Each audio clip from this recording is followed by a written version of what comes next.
ప్రభావం తక్కువనే అని చెప్పాల్సి ఉంటుంది. హుజురాబాద్లో 30 వార్డులు చాలా హై ప్రొఫైల్ హుజురాబాద్. ఎందుకంటే ఇక్కడ హుజురాబాదు ఈటల రాజేందర్ కాన్స్టిట్యున్సీ, హుజురాబాద్ నియోజకవర్గం. బండి సంజయ్ దానికి ఎంపీ, ఈటల రాజేందర్ ఏమో ఓడిపోయినారు, కౌశిక్ రెడ్డి గెలిచారు. ఓడిపోయిన తర్వాత ఈటల రాజేందర్ మల్కాజ్గిరి ఎంపీ అయినారు, సిటీకి వచ్చారు. మొన్న గ్రామ పంచాయతీలో ఇద్దరు ప్రచారం చేశారు, బండి సంజయ్ ప్రచారం చేశారు, ఈటల రాజేందర్. ఒకళ్ళు పోటీ పెట్టుకున్నారు భారతీయ జనతా, ఎందుకంటే గుర్తు లేదు. ఇప్పుడు గుర్తుకు వచ్చేసరికి బీఫామ్లన్నీ బండి సంజయ్ చేతిలో ఉన్నాయి. సో ఈటల రాజేందర్ అసలు ప్రచారానికే రాలేదు ఇక్కడ. ఆయన ఏం చెప్తున్నారు, అసలు నా ఫ్లెక్సీ పెట్టలేదు ఎక్కడ, నాతో మాట్లాడితే నా ఫ్లెక్సీలో పేరు పెడితే బీఫామ్ ఇవ్వనని చెప్పారు, అందుకని నేను ప్రచారంకి రాలేదంటారు. బండి సంజయ్ మాత్రం అక్కడ ఉండి గట్టిగా ప్రచారం చేశారు. హుజురాబాద్ జమ్మికుంట 2 చోట్ల కూడా 30 వార్డులు ఉన్నాయి. ఇవి 2 కూడా హుజురాబాద్ కాన్స్టిట్యున్సీ కిందకి వస్తాయి.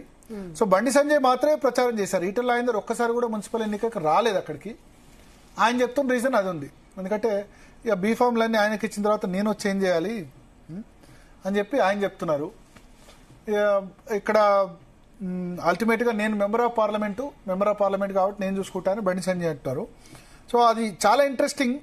ఇక్కడ భారతీయ జనతా పార్టీ మరి హుజురాబాద్లో జమ్మికుంటలో బహుశా హుజురాబాద్లో కొంత భారతీయ జనతా పార్టీ 2nd పొజిషన్లో రావచ్చు, కాంగ్రెస్ 3rd రావచ్చు.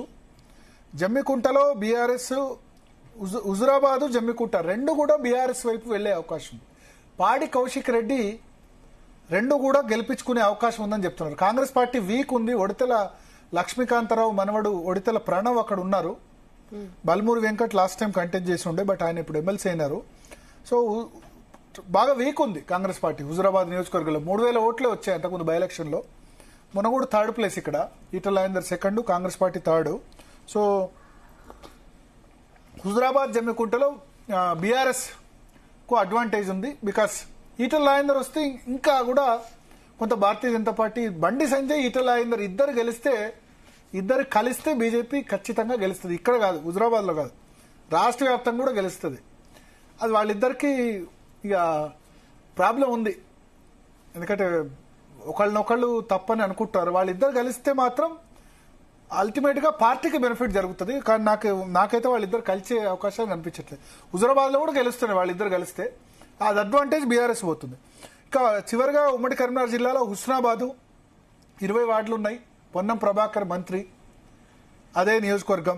సో కాంగ్రెస్ పార్టీకి అనుకూలంగా ఉంది, బీఆర్ఎస్ పోటీలో ఉంటుంది. బీజేపీ ఇక్కడ పెద్దగా ఉండదు హుస్నాబాద్లో. ఎప్పుడు కూడా బీజేపీ, మొన్న కూడా పార్లమెంట్ ఎన్నికలు కూడా బహుశా హుస్నాబాద్లో ఒక్క చోట మాత్రమే కాంగ్రెస్కు మెజారిటీ వచ్చినట్టుంది. మిగతా అన్ని చోట్ల కూడా భారతీయ జనతా పార్టీకి మెజారిటీ వచ్చింది. సో ఇక్కడ హుస్నాబాద్ కాంగ్రెస్ వర్సెస్ బీఆర్ఎస్ పోటీ అయినా కాంగ్రెస్ పార్టీకి అడ్వాంటేజ్. పొన్నం ప్రభాకర్ అక్కడ ఈజీగా గెలిపించుకోగలుగుతారు. ఇది ఓవరాల్గా ఉమ్మడి కరీంనగర్ జిల్లాకి సంబంధించిన పిక్చర్. ఇక నెక్స్ట్ మనం